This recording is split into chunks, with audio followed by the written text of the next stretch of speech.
end of chapter 4. By Andrew Murray. Chapter 5. Humility in the disciples of Jesus. Let him that is chief among you be as he that doth serve. Luke 22:26. We have studied humility in the person and teaching of Jesus. Let us now look for it in the circle of his chosen companions, the 12 apostles. If in the lack of humility we find in them the contrast between Christ and men is brought out more clearly, it will help us to appreciate the mighty change which Pentecost later wrought in them, and prove how real our participation can be in the perfect triumph of Christ's humility over the pride Satan had breathed into man. In the text quoted from the teaching of Jesus, we have already seen what the occasions were on which the disciples had proved how entirely wanting they were in the grace of humility.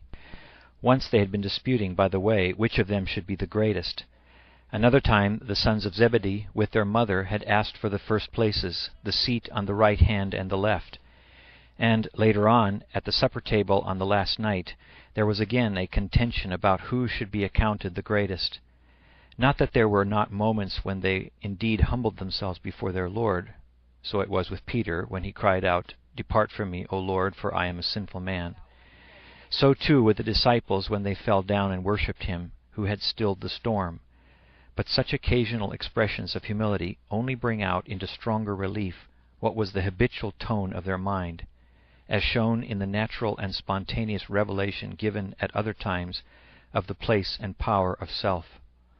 The study of the meaning of all this will teach us most important lessons. First, how much there may be of earnest and active religion while humility is still sadly lacking. See it in the disciples.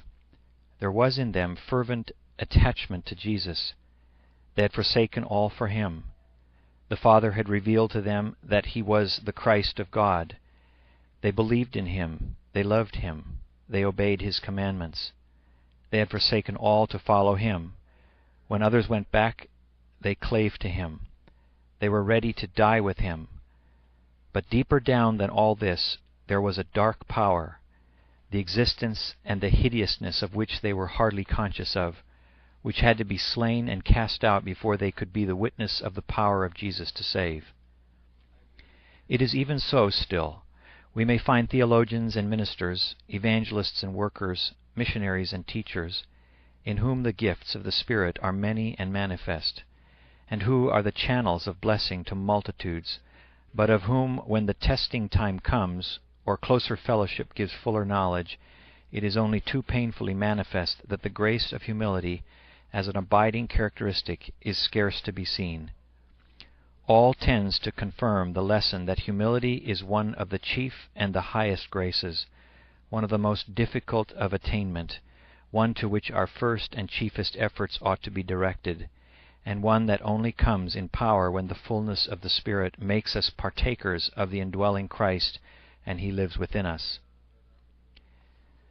Second, how impotent all external teaching and all personal effort is in conquering pride or giving me the meek and lowly heart. For 3 years the disciples had been in the training school of Jesus. He had told them what the chief lesson was he wished to teach them. "Learn of me, for I am meek and lowly in heart." Time after time he had spoken to them, to the Pharisees, to the multitude, about humility as the only path to the glory of God. He had not only lived before them as the Lamb of God in his divine humility, he had more than once unfolded to them the inmost secret of his life. The Son of Man came not to be served, but to serve. "I am among you as one that serveth." He had washed their feet and told them they were to follow his example. And yet all had availed but little.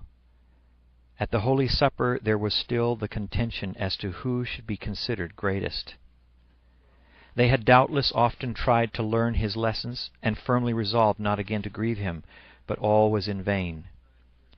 This should teach us the much-needed lesson that no outward instruction, not even by Christ himself, no argument, however convincing, no sense of the beauty of humility, however deep, no personal resolve or effort, however sincere and earnest.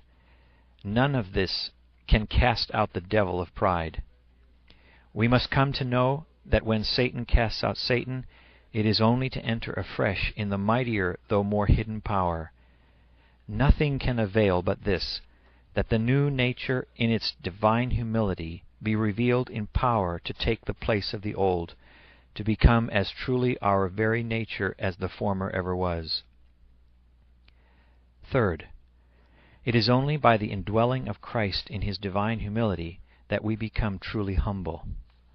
We have our pride from another, from Adam. We must have our humility from another too. Pride is ours and rules in us with such terrible power because it is our self, our very nature. Humility must be ours in the same way. It must be our very self, our very nature. As natural and easy as it has been to be proud, it will be, to be humble. The promise is, where, even in the heart, sin abounded, grace did abound more exceedingly.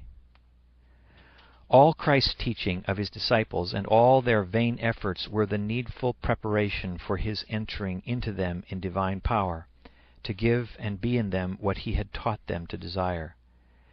In his death he destroyed the power of the devil. He put away sin. He effected an everlasting redemption. In his resurrection he received from the Father an entirely new life, the life of man energized by the power of God, a life capable of being communicated to men and entering and renewing